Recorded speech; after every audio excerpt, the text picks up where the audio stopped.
ওকে, ওই জিনিস আর হয়নি।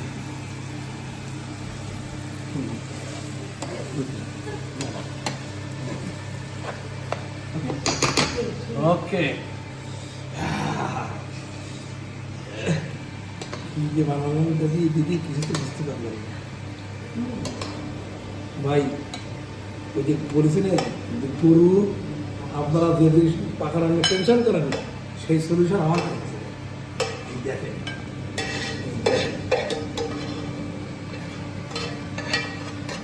ঠিক আছে, এটা হচ্ছে শুকনা দিল্লি আর ফুসফুসে, গরুর কলিজা, শুকনা আর দিল্লি, এই তিনটি সমন্বয়ে এইটার টেক্সচার বানাবেন আর রুটি পরোটাতে খাওয়াবেন। দেখেন, কিছুই না, কিছুই না, ব্যাস জাস্ট ইয়া আল্লাহ, ইয়া বেড়া, ইয়া বেড়া।